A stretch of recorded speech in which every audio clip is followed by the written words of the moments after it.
that are out. Roberta Small's in, I think, South Carolina, having a really nice time with her family, and everybody's gobbling going to be okay. So, so last week, I think we really kind of scratched on the core of what this class hopes to accomplish, which is not going to be resolved by the end of the class. I wish that we could teach a class and say, okay, here's the answer. And now that you know it, just like a math problem, you sort of figured out how to do the function and out pops some kind of like wonderfully colorful and rainbow glittered solution with unicorns and angels cherubically singing Mashiach has come kind of thinking. It's just not going to be that way. So here we are at the core of these three classes, which I think kind of they not only speak to what's happening in the region, they not only speak to the sort of concept of what Jewish identity is in modernity, but it's really a global phenomenon. And that will sort of like lend ourselves into the next subject, which is after we talk about specifically the Israeli and the Palestinian narratives, the historical and political narratives, and then talk about sort of the future of those narratives in these next two classes. We're going to talk about Israel and the nations of the world. And we're really going to be talking about like what does it mean in human consciousness to have this sustained attitude that there is there are attitudes, or there is a community, or there's a ideology that is distinct and is valid than other ideologies. And that is such an important thing for us to kind of continue to chew on and to grapple with, because it seems like our concept of peace is that like everybody has some one unified understanding about how everybody's supposed to be. And if anything has constantly proven to the contrary, it has been the Jewish idea that the way that the things are is not the way that things are meant to be. And that, even though even in Jewish prayer we have this concept of a one God, and that there will be one day when everybody sort of understands the oneness of all, it is always in a plurality that we understand what oneness really means. It's not a duality, and it's not even like a pagan or like a Greek pantheon of a bunch of different gods. It's this concept that there is such a thing as oneness, and it is only through the multiple pathways that reach us to sort of some common understanding that we're going to achieve, if there's even a possibility, some kind of harmony.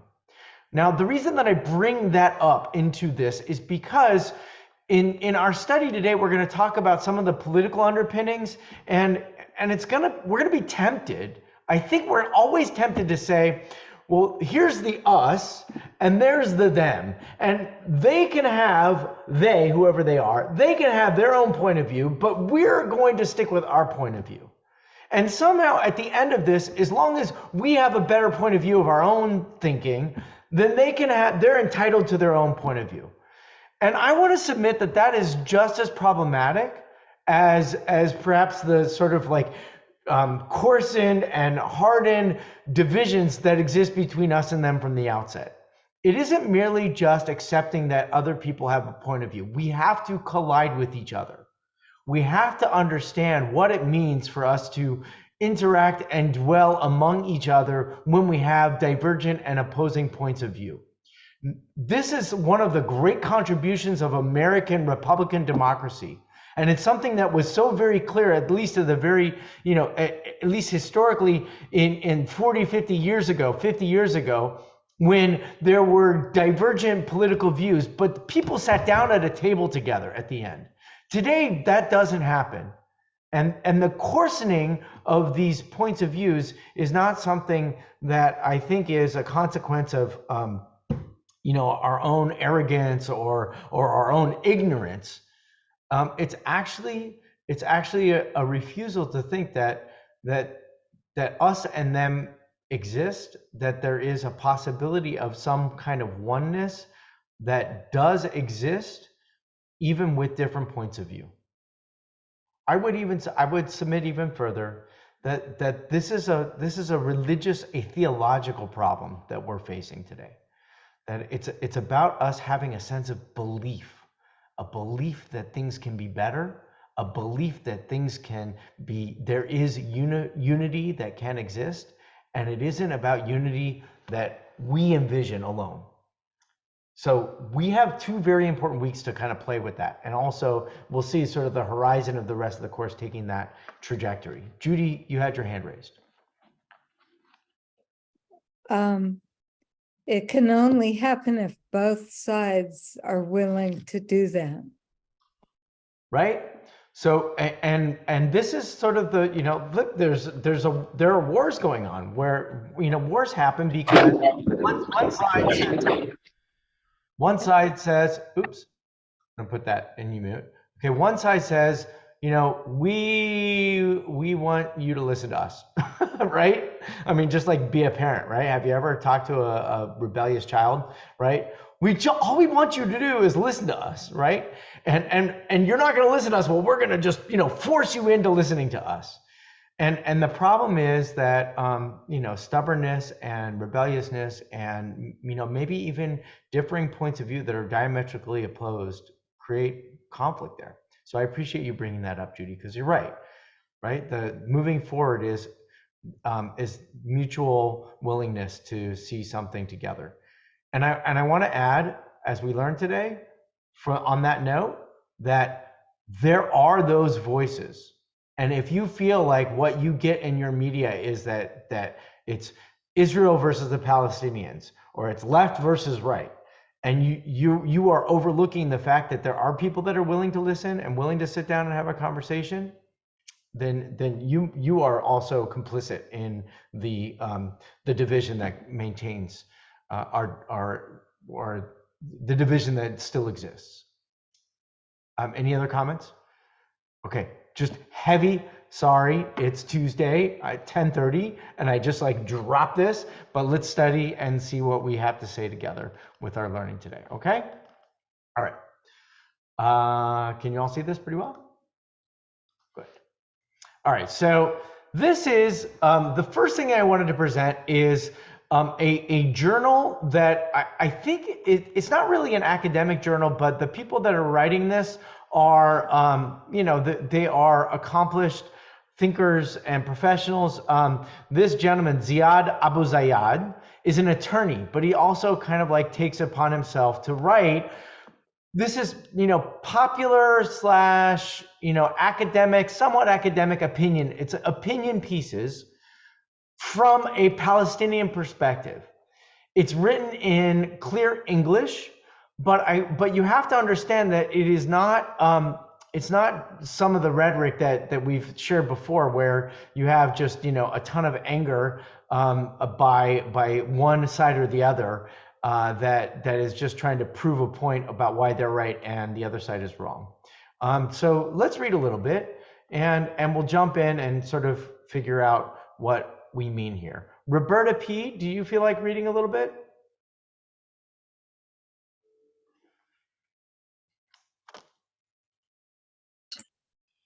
Okay. Independence and Nakba are two sides of one coin. The 1948 war marks the event which the Israelis celebrate as the creation of their state, and which the Palestinians commemorate as the loss of their homeland, Palestine. So stop right there, right? So this is a very well-known idea. It's just, to me, when I read this, it was concise and it was clear. There was no kind of emotional attachment to it. It was just simply a statement that says, on the day of independence, there were a people that considered that to be a day of catastrophe. That's what Nakba means. And it is a moment in which there was a very clear political division between these two peoples, okay? And we are hearing the other side. Please go on. For centuries, Arabs and Jews lived in Palestine in peace and harmony as one people, until the establishment of the Zionist movement towards the end of the 19th century. and the arrival of the first waves of Jewish immigration to Palestine. That was the beginning of the friction and confrontation between the two sides. Palestinians saw in the Jewish immigration a threat to their existence and national aspirations for a state. No one had the right to expect that Palestinians become Zionists and welcome the incoming waves of Jewish immigrants. Palestine was not a land without a people for a people without a land. Okay, great. So hold on just a second, because this is also sort of a foundational concept. So we studied this line before, right? That one of the sort of core concepts of Zionism is it's a land for a people without a land. Okay, and from this vantage point, there were people who were already living on the land of what is now known as Israel. There it was sort of, British mandated Palestine. Before that, it was part of the Ottoman Empire. Before that, it was part of the Muslim, it was part of Muslim lands. And then, before that, it was kind of like, unclaimed land. And we know that there's, long history that we go back all the way back, and we say that there was a Jewish presence which expressed a certain kind of independence and identity with that land that is recorded in biblical literature and even is referred to in rabbinic literature. So the statement, first of all, that Arabs and Israelis were living in peaceful harmony, right? You might have bristled with that, but like if you think about it, we're talking about the 19th century. By and large, there was harmony. Sure, there were these conflicts, right? But if you think about the sort of general majority way of life, for the most part, people were getting along. How many of you read My Promised Land by Ari Shavit? Right, so I caution you because of the sort of unfortunately the blemished reputation of its author. But in the book, it has the same premise. The same premise is basically in the 19th century, before all this political upheaval, people were kind of getting along. Sure, there was a little conflict here and a little conflict there, but like for the most part, there was enough room for everybody. But then, according to this point of view, once there was this expression of a nationalist identity by the Jewish people, there was a threat to that coexistence that had occurred. So let me just stop right there. Is anybody kind of like, troubled by that? Or do you understand that that's kind of one perspective of what has transpired here historically? It's kind of it's a different way to begin the conversation. This is not the Jewish story, which primarily does have they tried to kill us in Europe, and so we needed to come home because no one else in the world would have us, period, right? To another story which we've brought up to this point in our class, which says, no, there was already a movement afoot to try and establish the land of Israel as a state, right? Maybe the Holocaust was a catalyst, right? Maybe it was the sort of like, it was the impetus to create the state, because there was so much sort of resistance up until that moment.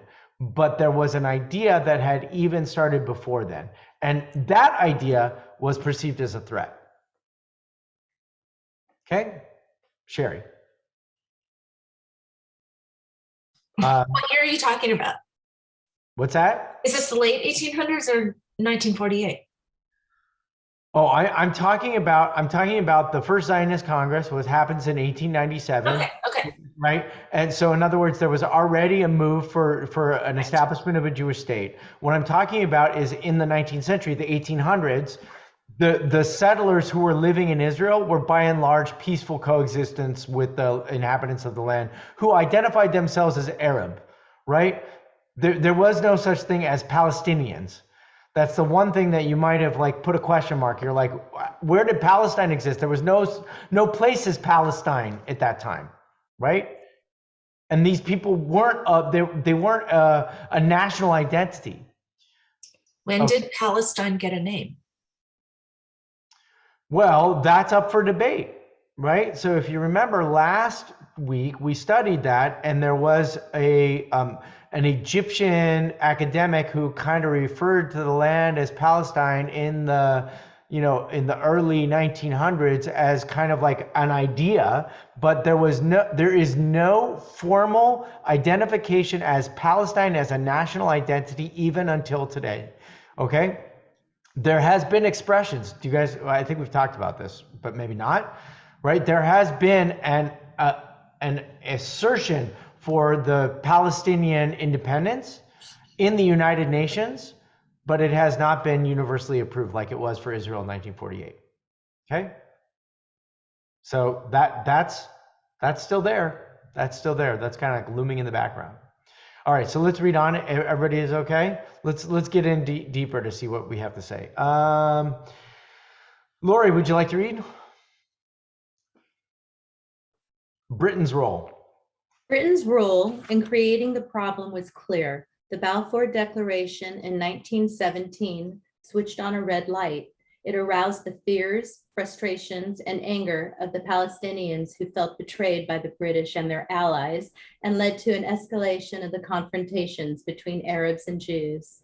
The partition plan of the UN Resolution 181, passed in November 1947, represented the first international recognition of the legitimacy of the creation of a Jewish state in Palestine. The Palestinian Arabs, who until then had formed the majority of the population in Palestine, owning 93% of the land, could not accept that they should be made to pay for the Nazi crimes committed in Europe and share their country with newcomers from that continent. They rejected the partition plan, but later lost the war in 48. The result was their disposition and expulsion from their homeland. They became refugees in the four corners of the world. Okay, so I just want to leave this on the screen for a moment before we continue. So some of you, and you should also feel question marks. There was a lot of like seemingly facts that were presented here.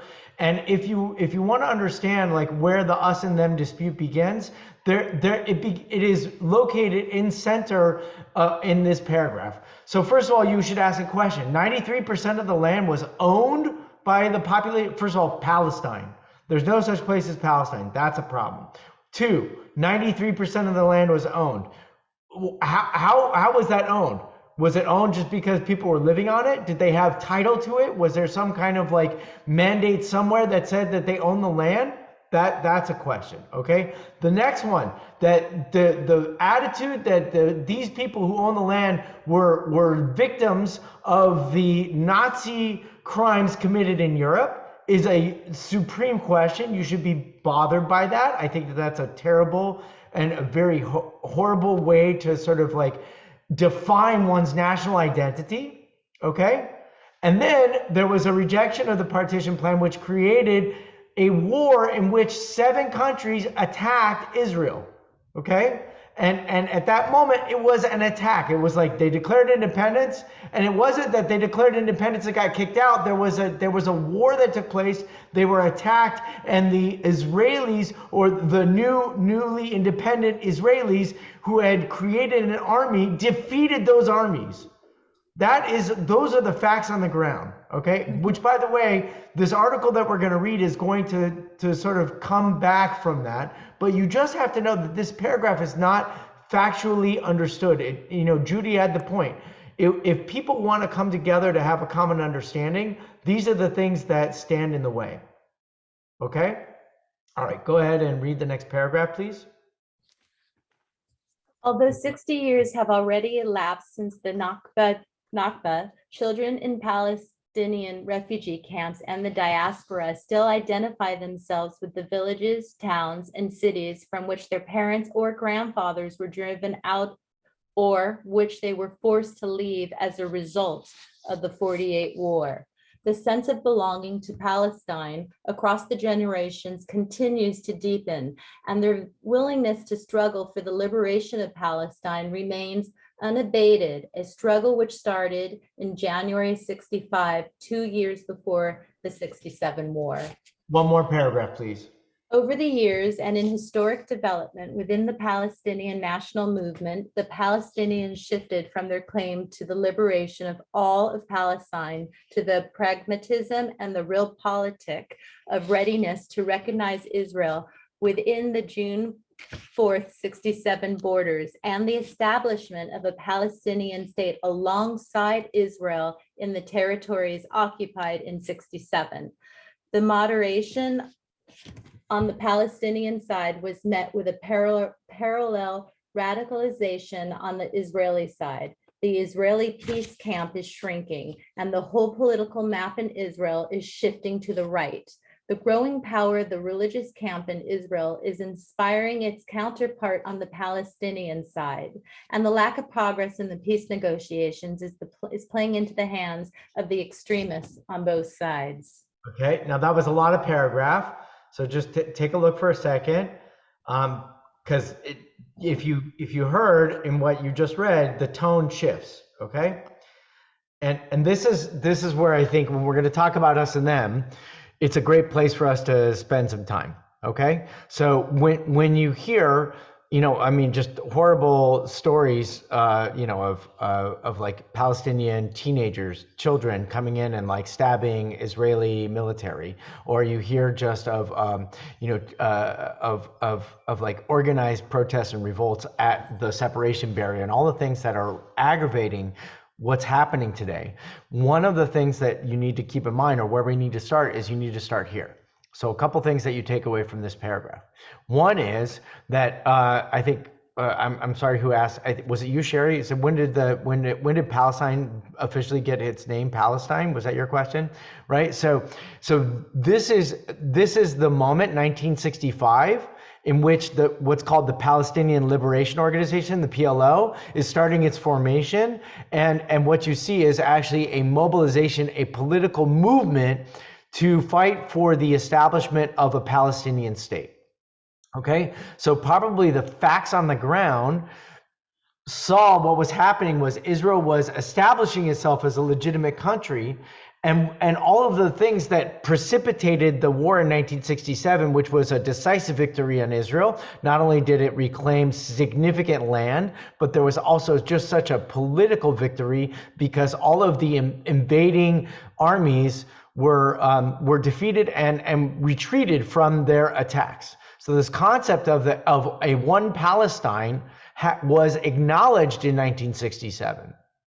Now you still have factions that say one Palestine, right? And like if you look at the charter of Hamas, and I know we studied this in a class before, if you look at the charter of some of the more militaristic factions of the Palestinian cause, you will hear the message of driving all of the Israelis to the sea, right? Like the only people that are allowed to live in the land, or there should be one state, it's a Palestinian state. Let the Jews live there, but it's going to be a Palestinian state, okay? Those are attitudes, but are very extreme attitudes, and they're not, especially from what you're reading in this article, they are not universally held. If you hear correctly what I read in this article so far, he's just trying to say, look, there's facts on the ground, realpolitik. Right, and the realpolitik is we can't beat them militarily, so we're going to have to figure out how to coexist. And then this concept of a Palestinian state. So just if you will, remember that it was the concept of the Jewish people coming to establish a national homeland in Israel, a self-governing body in Israel, that was what inflamed the residents, whether they own 93% or 48% or however much percentage of the land was owned or inhabited at that time, and whether those people were driven out as refugees or they were before the war or like as a result of the war, or it was consequences of a battle in which a land was occupied through military action, which is internationally accepted. Whether any of that was, what you hear in this paragraph is all of a sudden the Palestinian people want a state of their own. They want to have their own nation. There was no nation in Palestine up until that moment. It's very important to understand that, because maybe you would even argue there is no us and them up until that moment. Or if you could say the us is like, the us is this really highly organized body, and the them is this like highly diffuse sort of tribal entity.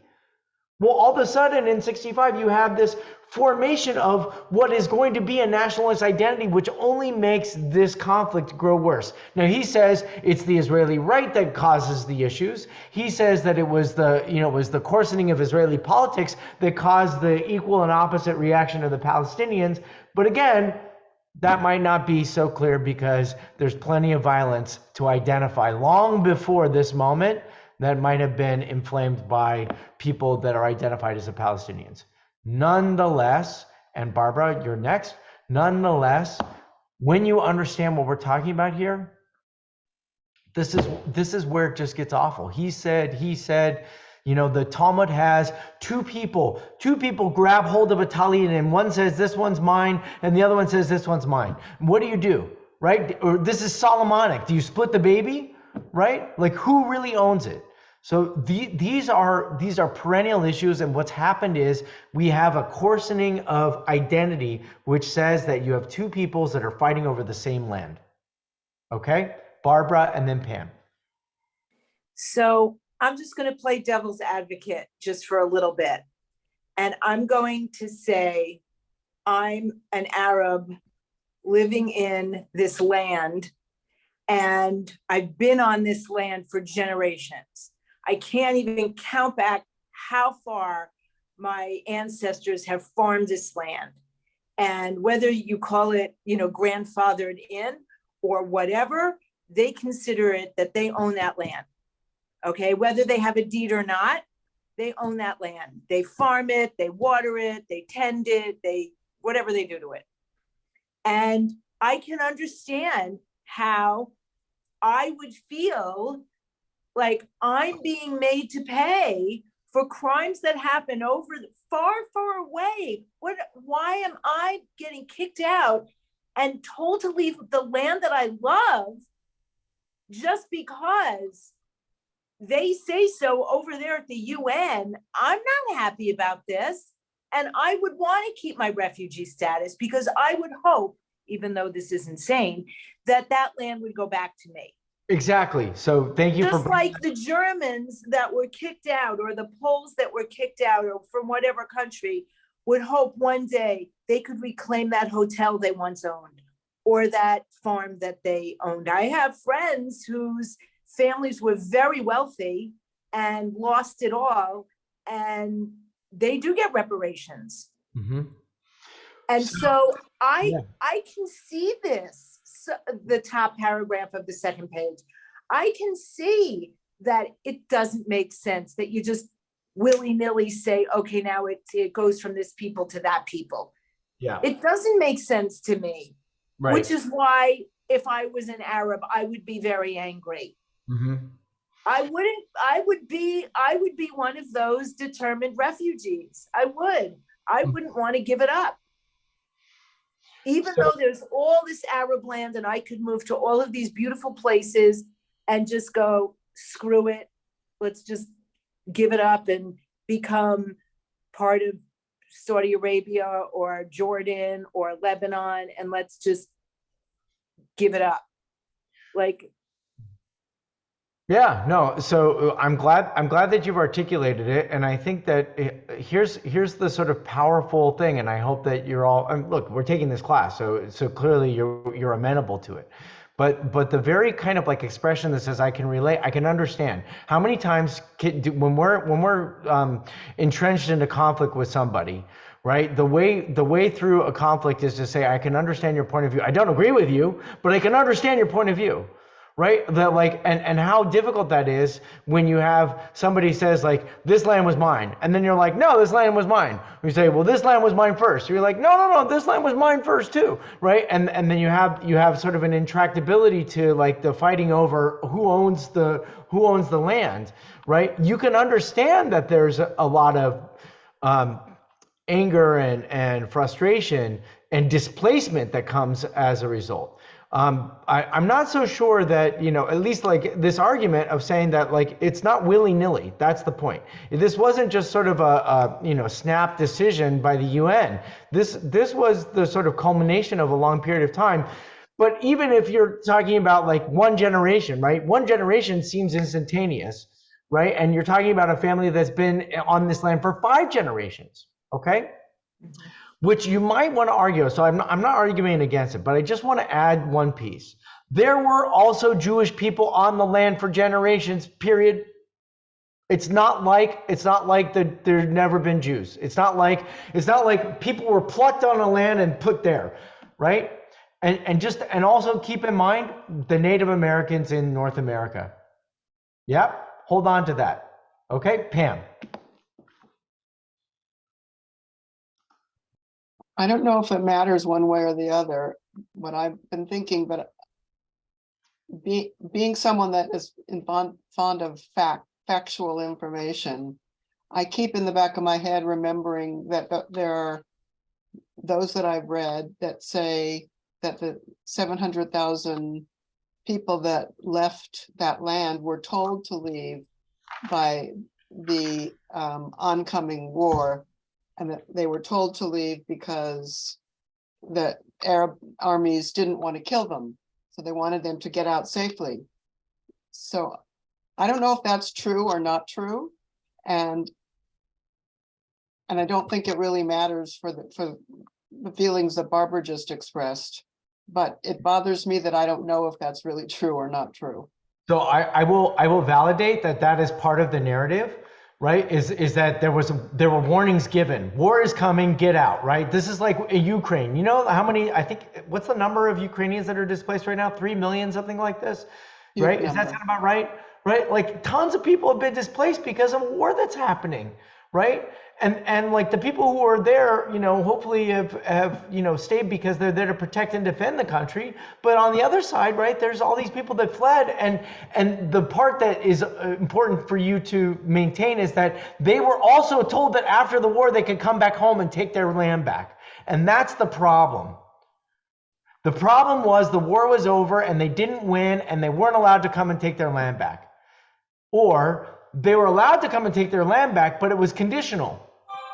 And the conditionality of what it meant for them to return to their home, because there are plenty of Palestinian people that are not citizens of Israel living in the land. Plenty. Okay, and here we are in 2022, and the debate over the lines of where independence exists or where the separation exists, it has by and large been determined, but for some kind of like, strategic locations that need to be negotiated. But for the most part, Palestinians have an area that they can be fully Palestinian that preserves the integrity of their land. And at the same time, so like if you have 1 or 10 families in Sfat, but you always had a majority Jewish presence, which by the way was relatively true in Sfat for centuries before then, that doesn't mean that the 10 families have the right to the entire, the entire region. Okay? Very good point. Anything else? Anybody? All right, let's move on.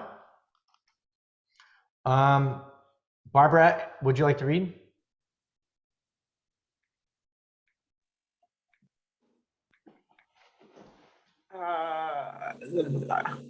Over the years? Yeah. Over the years, and in a historic development within the Palestinian national movement, the Palestinians shifted from their claim to the liberation of all of Palestine to the pragmatism and realpolitik of a readiness to recognize Israel within the June 4th, 1967 borders and the establishment of a Palestinian state alongside Israel in the territories occupied in 1967. Wait, I'm sorry. We read this. Yeah. The year 2008. The year 2008 saw a surge of activities among the Palestinian diaspora worldwide, as well as among the Palestinians in the occupied territories to commemorate the Nakba. It expressed the reaffirmation of their will not to surrender or give up the claim for return. Criticism against the moderate leadership that is seeking a compromise with Israel is on the rise, simply because of its failure to end the Israeli occupation and with it the suffering of the Palestinian people. Okay, It- go on.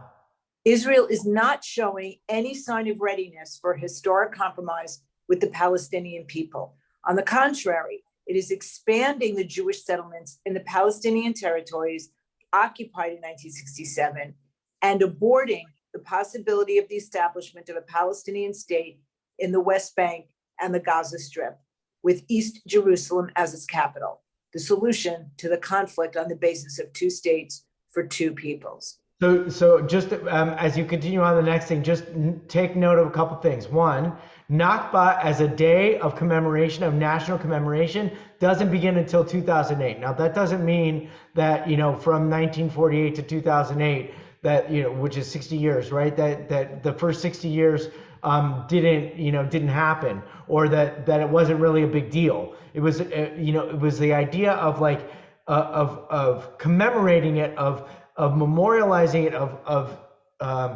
determining that date that actually shifted the narrative. And then I hope you notice something beautiful about this article, which I appreciate, which is that he says the solution is now going to be a two-state for two peoples model. And even though today this was written, last year, even though it was written at a moment in which a one-state solution was a little bit more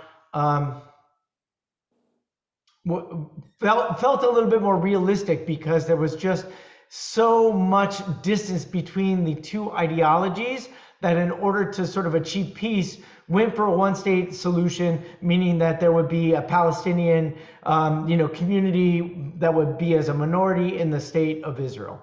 Okay, but that's still, for the most part, if you talk to a lot of academics and a lot of scholars, they will tell you that the two-state solution is the most viable solution at the moment, including this very scholar. Okay, any other comments, or you okay? So go ahead and read one more paragraph, please. If this situation continues, the future will prove very bleak for both sides. It will degenerate into an apartheid system that will not readily lead to a binational state, as some people tend to believe.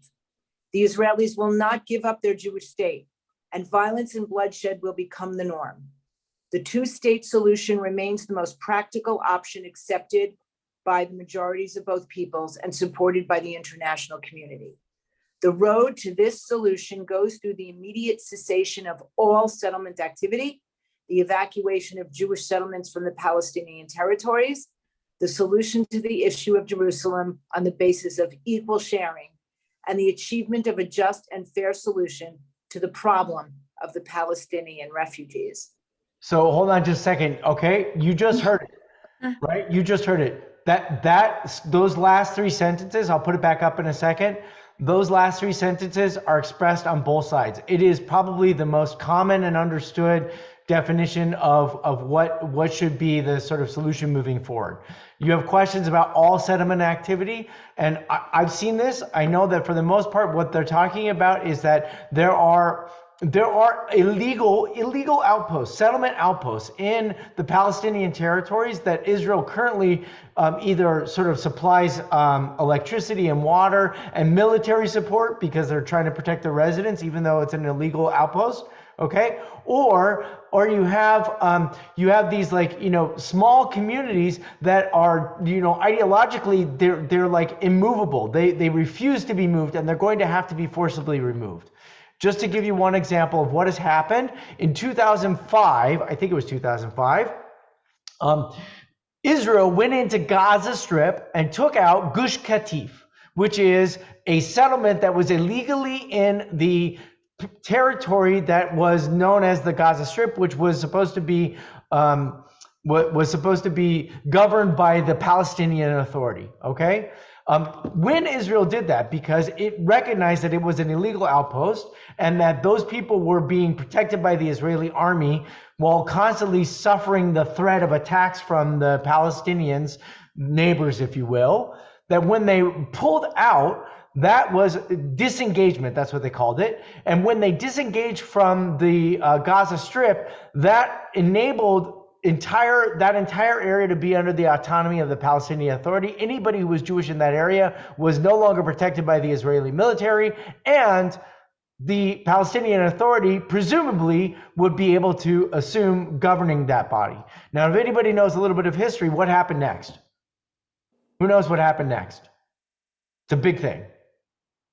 What happened in the Gaza Strip after 2005? The Israelis left the Palestinian Authority. Was there peace? Was there understanding? You guys know what happened? A group called Hamas came in, took over, right? It was a violent political upheaval, okay?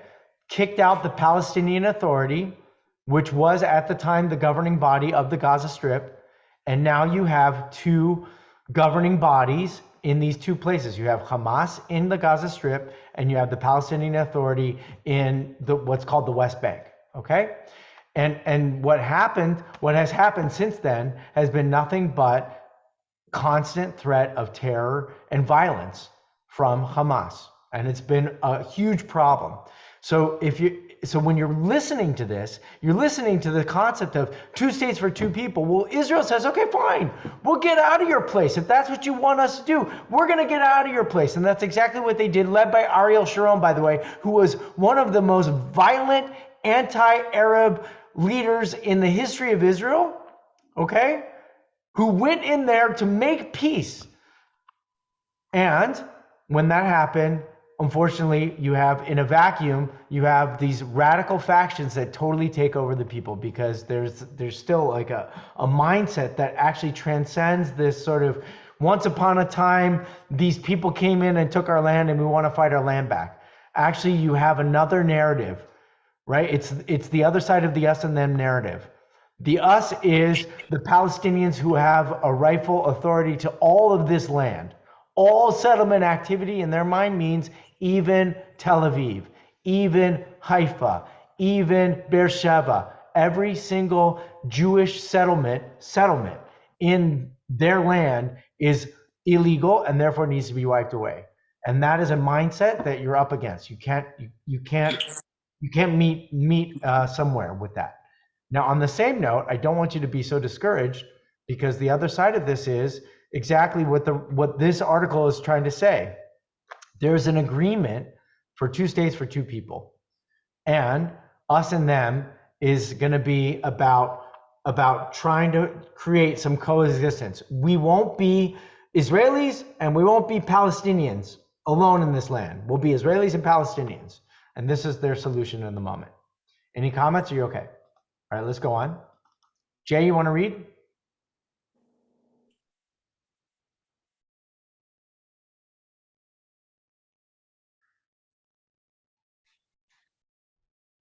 Is this a realistic expectation, and is it possible to implement? It is obvious that the lack of charismatic leadership on both sides, the growing power of the nationalists and the religious right wing in Israel, and the Fatah Hamas split within the Palestinian side are an impediment to any bilateral progress in the peace process. The only remaining hope is a US-led international intervention. This seems unlikely under the current circumstances. The next year or 2 are very crucial.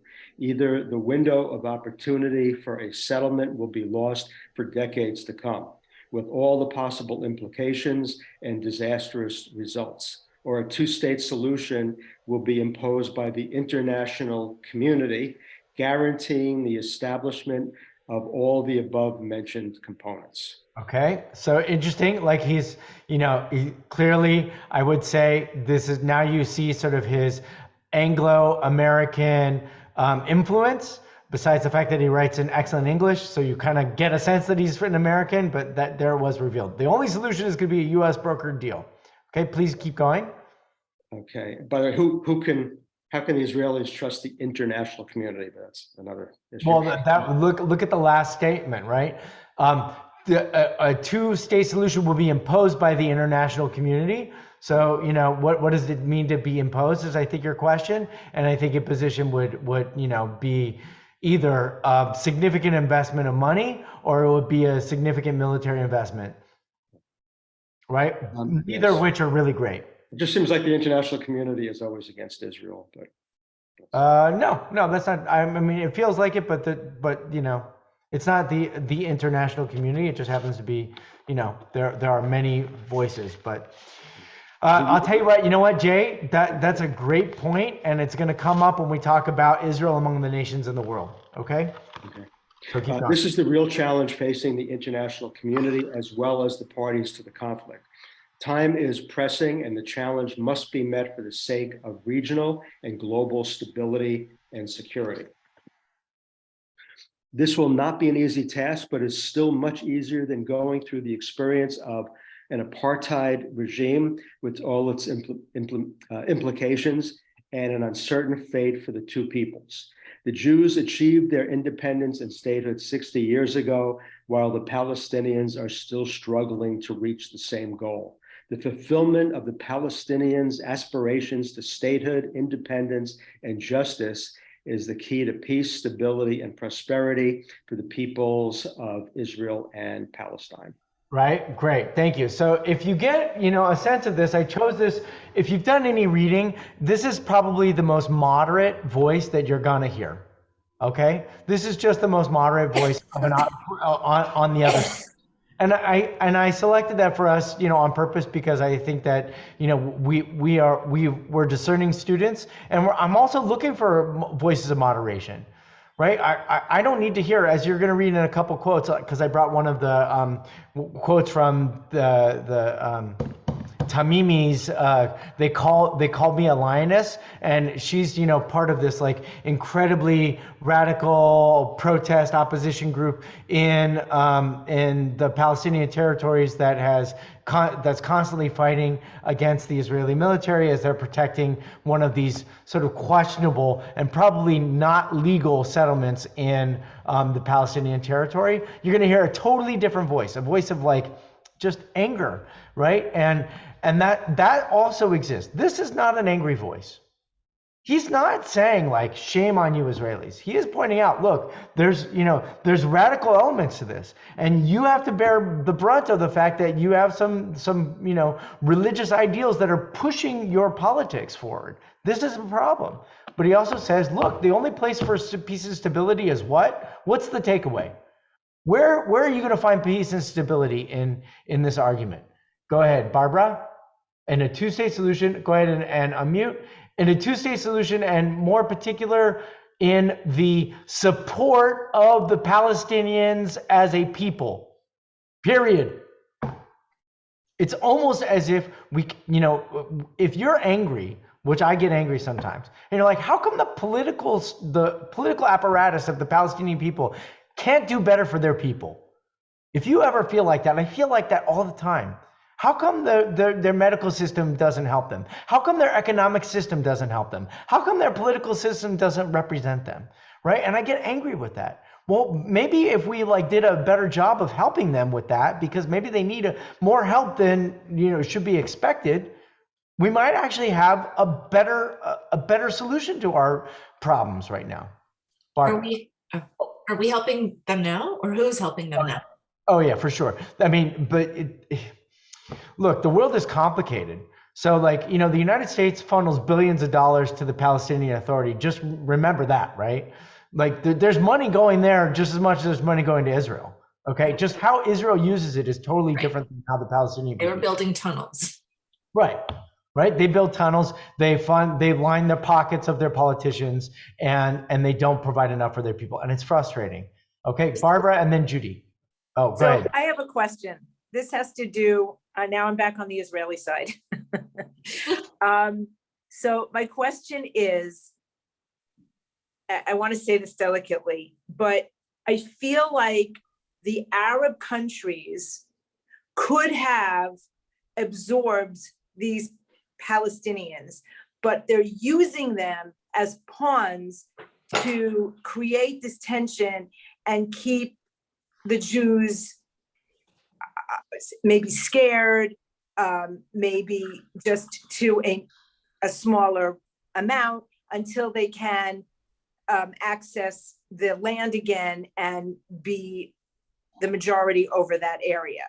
Is that wrong? Are they pawns in all of this? Or, I You could mean, see it that way. You could see it that way, but I don't think it's true. But I wrote a note down because it's going to be the thing that we're going to come up. One of the issues in the Arab world, and it's actually a significant issue, and it's also, I mean, it's a positive for Israel, but it's sort of a really like delicate thing, is the distinction between Sunni Islam and Shia Islam. And the problem is that Palestinians tend to be Sunni Islam, right? And because they have greater associations with Sunni Islam, which is aligned with Iran, okay, because that's like that regional. The problem is you have the Shiite Muslims, which are Saudi Arabia and the Arab Emirates and those nations, that those people, they don't want to absorb because they don't have the same ideological background. So it's just like, why would they take them? You know, they're just as foreign as the Jews, if you will. Right? I mean, that would be one of the arguments that's going on there. That's also part of the reason why there's still so much terrorism that comes through, because you hear Iran all the time funneling terrorist, money into activities that malign Israel. And you hear historic agreements from the Shia Muslim countries that want to strike economic deals. I'm going to give you one just sort of like wrench in that. You guys heard about this last week, okay? Because it was a big deal. There was a maritime peace agreement or maritime agreement about the oil that was being produced on the north of Israel in Lebanon, and they drew the lines. Well, Lebanon, in its sort of Muslim orientation, tends to be more Sunni, right? That's what, like Hezbollah, which is the sort of like terrorist faction of Lebanon, is a Sunni Muslim sect, right? And the Lebanese Muslims tend to be Sunni Muslims, right? Because of regional things and all that. So here's an agreement that's happening there. It's interesting. Maybe it says that it's not so cut and dry. That's my long answer to your very good question. It's not so clear cut or cut and dry. Okay. Anything else? Yes, Sherry. What did that agreement do? It basically said, look, there's, Israel.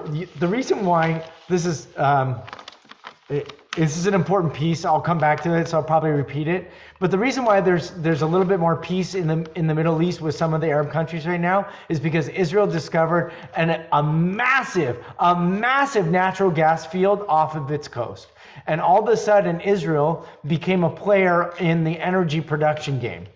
And so you're seeing friendships being struck by these Arab countries because Israel now has something to play with, right? You would have said up until this moment, we always joke, right? Like if only the dinosaurs took a left turn instead of a right turn, right? And if they died in Israel, then it would be an oil-rich country and we wouldn't have these problems. Yeah. Right? Because there's inexhaustible resources right now for fossil fuels.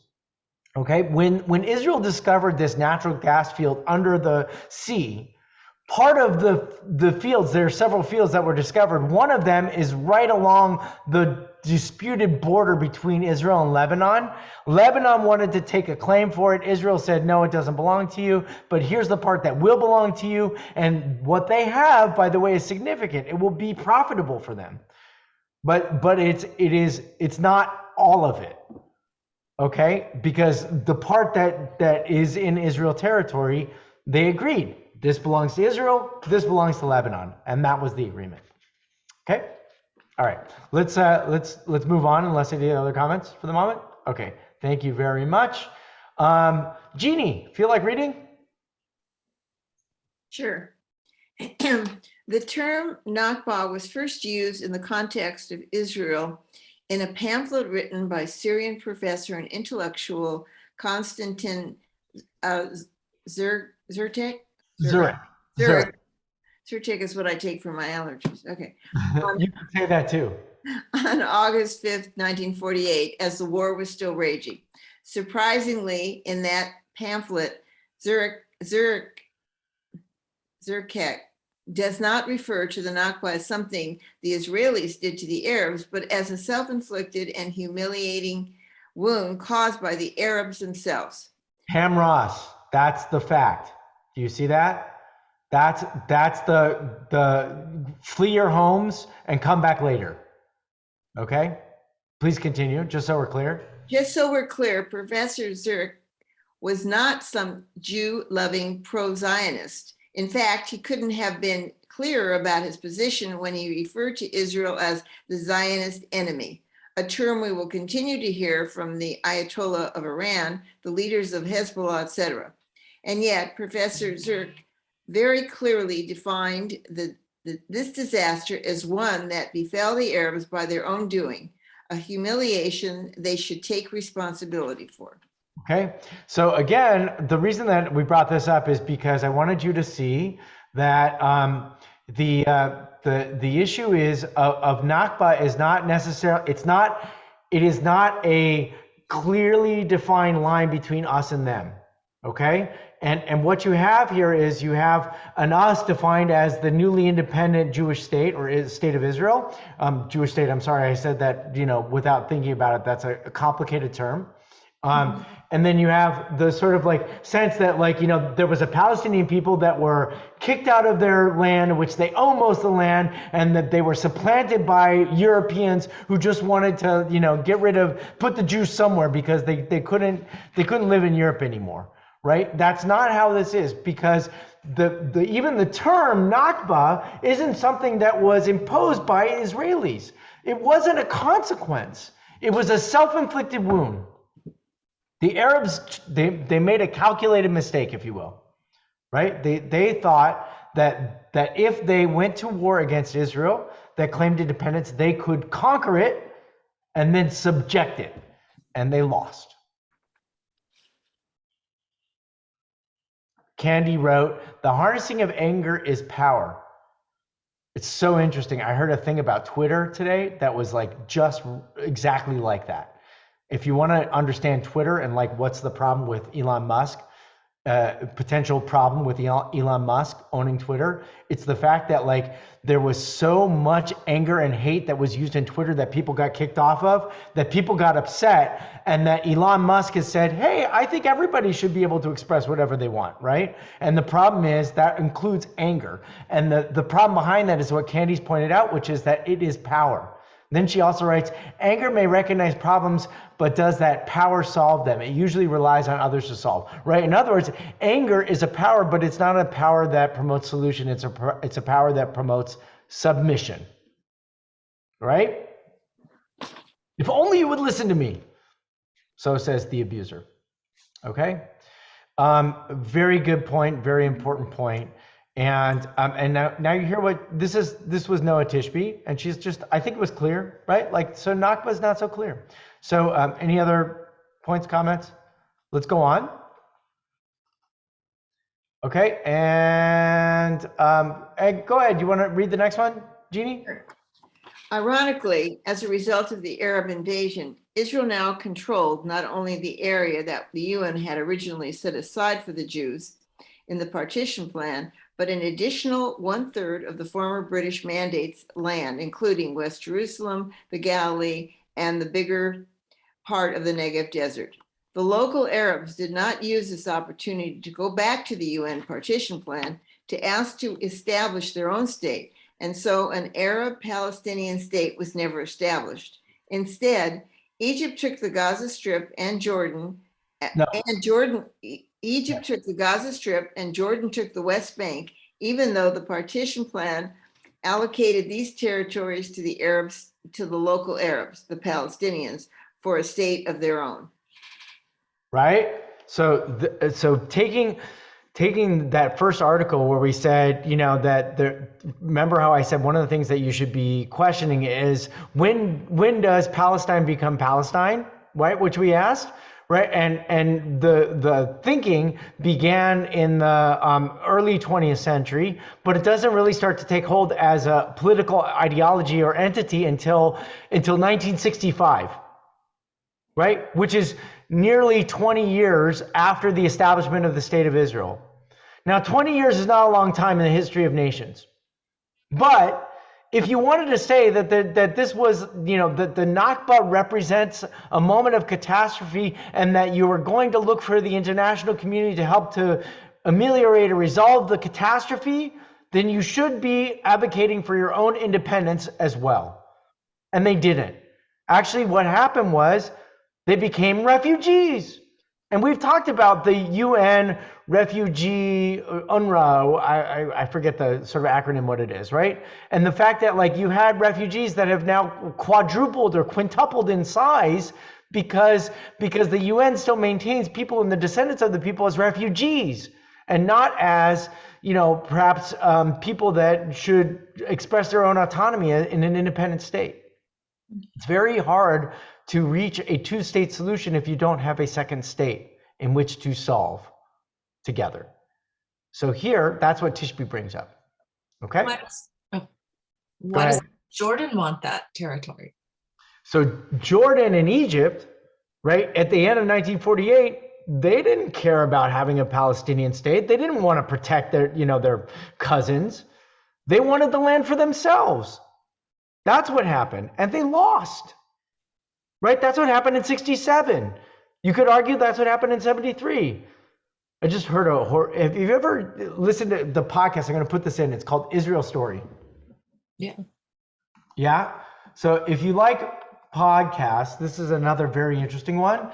And there was a really interesting one that Becky turned me on to, which is called Telsaki, Telsaki. And it's this little hill in the north of Israel that was actually a tremendous loss in 1973. And so first of all, it's like I just am so proud that I'm a part. I'm not happy. It's devastating, but I'm proud that I'm a part of a history that is willing to acknowledge defeat, and it was a defeat. But to understand the sort of like, you know, spirit in the defeat is what was inspiring. So I highly recommend that. And the reason that I brought this up is because you have in 48, 67, 73, 82, all of these attempts to destroy the Jewish state or Israel, whatever you want to call it, right? And each and every one that comes along is defeated again and again and again. So maybe this idea that fighting militarily or using violence to overtake anger to exert your power is not going to succeed. And so maybe we ought to try something else like diplomacy and a separate bilateral independent state model. Okay? All right. Lauren, you feel like reading a little bit?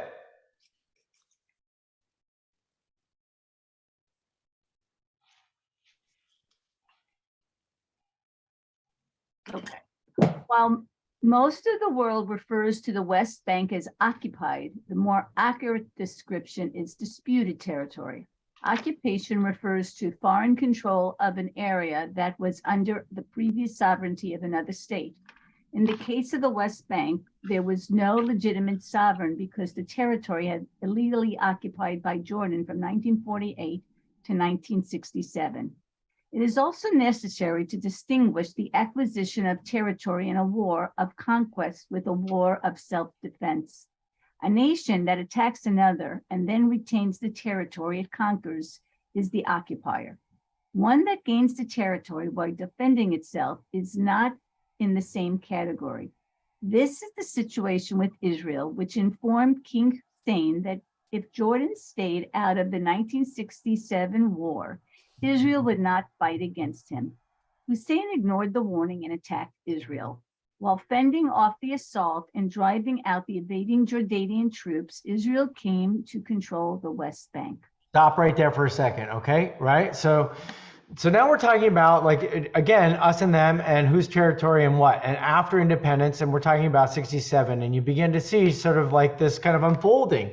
So you're going to hear an argument on one side of the equation which says this was land that was taken by us in a military defeat, and therefore it is occupied territory if it's disputed, right? And that's why, it should be annexed territory, right? The annexation of the territory is what in military terms happens when you occupy territory and then you make it your own. That's what Russia's doing to Ukraine. That's what it did to the Crimea region, right? That's what happens in the risk playing of real world politics. Okay, you guys know what Risk, the game, right? Where you roll the dice, and if you have more more armies, you win. That kind of thing. Well, that's what's kind of happening here, and this point is so very crucial.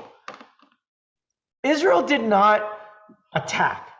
Israel did not even sort of like threaten. This was a response to an attack and also a call to the king of the country, and said, if you stay out of this war, we're being attacked. If you don't come after us, we won't go after you. Well, guess what he did? He went after them, and they got pushed all the way back into Jordan, across on the other side of so the West Bank, by the way, is the West Bank of the Jordan River, and it's the west of Jordan. It's not the west of Israel. It's the west of Jordan. Okay? So keep on going, Lauren. Get a little bit more. Where are you? Okay. By rejecting. By rejecting Arab demands that Israel be required to withdraw from all of the territories, one in the 1967 UN Security Council Resolution 242 acknowledged that Israel was entitled to claim at least part of these lands for the new defensible borders. Israel's international legal claim that the land goes back to the Balfour Declaration in 1917, which recognized the Jewish rights to a national home in Palestine. This position was reiterated in the San Remo Resolution, April 1920 Treaty of Service. Yeah, don't worry about all those places and times. Don't worry about it. Anglo-American Treaty and UN Charter. Hence, it is inaccurate to refer to the Israel's plans, as critics do, an annexation. As Ariel Davidson has explained, a nation cannot annex a land over which it is already has sovereign claims. Thank you very much. Okay, great. Let me see where we are. Sorry, that might be. Yeah, don't worry about that. Okay, good. All right. So it's important to understand that, like, when we're having this conversation, there may be some disagreement, right? You have disagreement about, is the land occupied or is it disputed territory? Okay. Israel maintains that it's disputed territory, which is the problem when you have settlements, because they're like, we're in disputed territory. We're not occupying your land, right? It wasn't your land in the first place. You could say it was Jordanian land or it was Egyptian land. So it's not like we're occupying it from another national entity. One, you have to annex something, right? What is the term of annex? Let's just go back and be clear about it. Annexation is, right? A nation cannot annex land over which it already has sovereign claims, okay? You only annex land when you're going into a place that it doesn't have sovereignty, right? Like Crimea, it didn't have sovereignty. It went in and it occupied it. It didn't say like it was liberated or anything like that. It was land that was under the governance of another nation. It was taken over and then annexed to say, we now claim it as ours. That's not what's happened here in Israel. And when you hear people talk about it that way, you have to be hopefully dignified, but also very clear that your understanding is not that this is an annexation that has taken place. We talked a little bit about apartheid, right? Which is a little bit more of a social annexation, if you will, right? Or a social, it's a social ghettoization of people. Right? That's also very, very different when you're talking about Israeli citizens who are Arab, Palestinian, and they have rights. Now, they might have limitations of those rights. That's up for grabs, and that's not great. But they have voting autonomy, and you can have a Palestinian Israeli Supreme Court justice who can, as we talked about last week, who can convict a president of Israel. That's not an apartheid state. That doesn't happen in annexation. Sherry. Can you touch on the election at all? Because I'm so confused. Today, very quickly, because it'll be very interesting. So Israeli elections are different than American elections in that you have to form coalitions, okay? And you vote for parties. You don't vote for people. So what happens is there's a party called the Likud, which is the sort of like center right kind of political party, and its leader is Benjamin Netanyahu. Okay, now he has not been ousted as the leader of the party.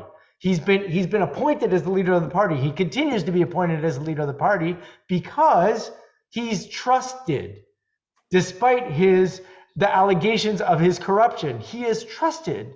So what could happen today, very possibly, people are kind of thinking that it's going to be the case, is that the majority of the votes could go to the Likud party.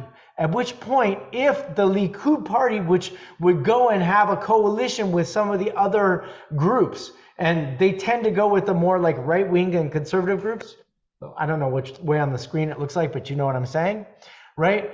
And if they form a coalition in which they get 62 votes out of the 120, that means that they have a majority, right? If they have a majority, then they would elect a prime minister, they would appoint a prime minister, and that prime minister would be Benjamin Netanyahu. Okay? So who's leading the other side right now? Yair Lapid is the sort of, opposition, and he's currently the prime minister. And the reason that elections happened is because the last time the elections happened, there wasn't a clear, decisive victory. And so they had to go to the elections in order to resolve the conflict. If you remember that what happened was there was a splitting of the prime ministership in the last leadership term by Yair Lapid and Naftali Bennett. And what happened was that faction dissolved, and so now they're going back to elections to form a new coalition. They could have elections in another year. They could. And who does the U.S. want, or who do we want, or who does Israel want? The U.S. is kind of like staying. Who do you want, right? Like so the U.S. is staying out of this one as far as about our own elections. Right. Yes. Exactly. We got our own Surus. Thank you very much, Pam. I have two quick comments, hopefully quick. If you really want to understand that kind of system, watch the TV show I think it's on Netflix, called Borgen. It takes place in Denmark, and it's a really good show. And Oregon, like that in the chat. Borgen.